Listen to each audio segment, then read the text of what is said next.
পটল তো অনেকভাবে রান্না করে আপনারা খেয়েছেন, কিন্তু পটল আর পনির দিয়ে আমার মতো করে এইভাবে রান্না করে দেখুন। একবার যদি বানান তাহলে এইভাবে আবারও আপনাদের ইচ্ছে হবে বানাতে। তাহলে আসুন দেখে নেওয়া যাক আজকের রেসিপি। কড়াইতে দিয়ে দিচ্ছি প্রায় বড় 2 চামচের মতো সর্ষের তেল।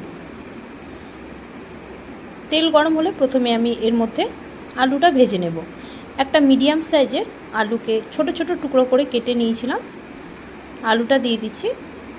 সামান্য লবণ আর হলুদ দিয়ে 3-4 মিনিট আলুটা একটু ঢাকা দিয়ে ভেজে নেব। ঢাকা দিয়ে ভাজলে আলুটা একটু নরমও হয়ে যাবে আর ভাজাটাও কিন্তু খুব সুন্দরভাবে হবে। সামান্য লবণ হলুদ দিয়ে দিলাম, দিয়ে নাড়াচাড়া করে এটা কিছুক্ষণের জন্য ঢাকা দিয়ে রাখছি। এই সময় গ্যাসের ফ্লেমটা লোতে করে রাখবো। লোতে করে ঢাকা দিয়ে দিচ্ছি। 2 মিনিট এখন হয়ে গেছে, ঢাকনাটা সরিয়ে নিচ্ছি। এবার গ্যাসের ফ্লেম বাড়িয়ে আলুগুলো একটু লাল লাল করে ভেজে নেব। আর দেখুন আলু কিন্তু একটু নরমও হয়ে গেছে, আমি দেখে নিলাম। এবার আলুটাকে আর একটু সময় নিয়ে ভেজে তুলে নেব। প্রায় 3-4 মিনিট সময় নিয়ে আলুটা ভেজে নিলাম। এখন আলু তুলে নিচ্ছি। এই তেলের মধ্যে এখন পটলগুলো ভেজে নেব। এখানে প্রায় 5 থেকে 6টা পটল এরকম ছোট ছোট টুকরো করে কেটে নিয়েছি।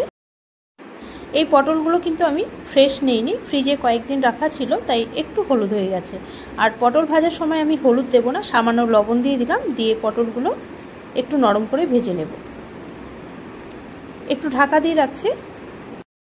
পটলটা ভাজা হতে থাক, ততক্ষণ মশলাটা বানিয়ে নিচ্ছি।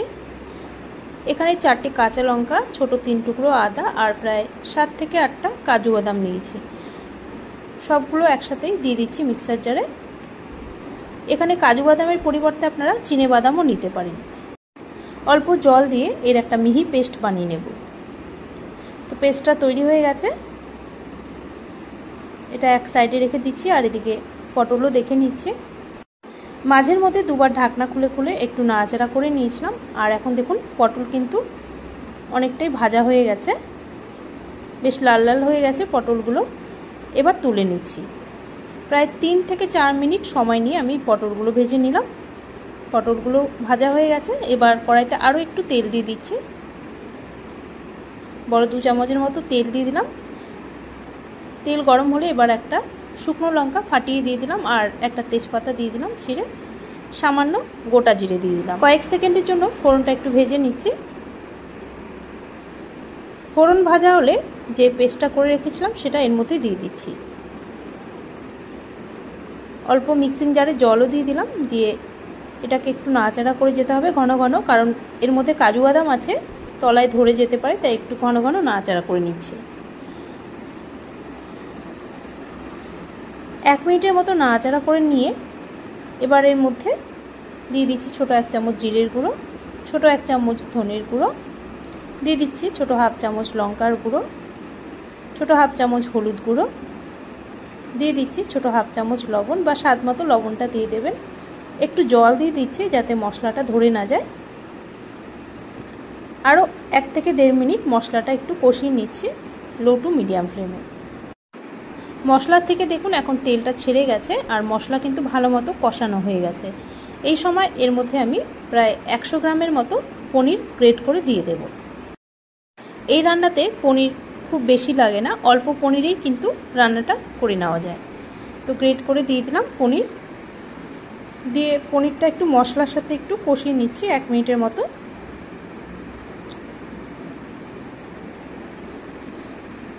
এক মিনিট মশলার সাথে কষিয়ে নিয়ে এবার ভেজে নেওয়া আলু পটল দিয়ে দেব। আলু পটল দিয়ে আবারও সব কিছু একটু কষিয়ে নেব। এইভাবে আলু পটল আর অল্প পনির দিয়ে রান্নাটা করে দেখবেন, এর স্বাদ কিন্তু দুর্দান্তই হয়। নিরামিষের দিনে একবার এইভাবে বানিয়ে দেখতে পারেন। সব কিছু একটু কষিয়ে নিয়ে এবার এর মধ্যে আমি জল দিয়ে দেব। জলটা অবশ্যই এখানে গরম দিতে হবে।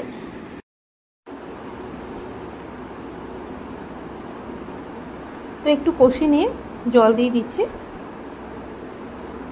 এখানে প্রায় 1 গ্লাসের মতো গরম জল দিয়ে দিচ্ছি। জল দিয়ে ভালো করে নাড়াচাড়া করে ঢাকা দিয়ে আবারও কিছুক্ষণ রান্না করে নিতে হবে। এতে আলু পটল ভালো মতো সেদ্ধ হয়ে যাবে। খুব একটা বেশি সময় লাগবে না, কারণ আলু পটল আমি ভালো করে ভেজেই নিয়েছিলাম। 5-7 মিনিট ঢাকা দিয়ে রাখবো। যখন ফুটে উঠবে এটা, তখন গ্যাসের ফ্লেমটা লো টু মিডিয়ামে রেখে ঢাকা দিয়ে দিতে হবে। ঢাকা দিয়ে প্রায় 5 থেকে 7 মিনিট এটা রান্না করে নেব। প্রায় 7 মিনিট হয়ে গেছে। 7 মিনিট পর ঢাকনাটা খুলে নাড়াচাড়া করে নিচ্ছি। সব শেষে এর মধ্যে এখন দিয়ে দেব সামান্য চিনি। ছোট হাফ চামচের মতো চিনি দিয়ে দিলাম। আপনারা চাইলে একটু বেশি করেও চিনিটা অ্যাড করতে পারেন। আর দিয়ে দিচ্ছি ছোট হাফ চামচ গরম মশলার গুঁড়ো। এটা নিরামিষ রান্না, সামান্য আপনারা ঘিও দিতে পারেন। আলু পটল ভালো মতো সেদ্ধ হয়ে গেছে। চিনি আর গরম মশলা দিয়ে একটু ফুটিয়ে নিয়ে এখন গ্যাস অফ করে রেখে দিচ্ছি। এই রেসিপিটা দারুণই হয়, অবশ্যই একবার বলবো ট্রাই করতে। আর যে কোনো কিছুর সাথে এটা ভালো লাগবে, রুটি, ভাত, পরোটা সব কিছুর সাথে কিন্তু এটা খাওয়া যাবে। নিরামিষের দিনেই হোক বা এমনি দিনেই হোক, অবশ্যই বলবো এইভাবে একবার বানিয়ে দেখুন। আশা করছি এটা আপনাদের সবার ভালো লাগবে। আর আমার আজকের রেসিপি দেখে যদি ভালো লাগে, প্লিজ লাইক ও শেয়ার করে দেবেন। আর যারা নতুন দেখছেন আজকের এই ভিডিও, তারা প্লিজ চ্যানেলটিকে সাবস্ক্রাইব করে রাখবেন আমার নতুন নতুন ভিডিওর আপডেট পাওয়ার জন্য। আবারও হাজির হব অন্য নতুন কোনো রেসিপি নিয়ে আপনাদের সামনে।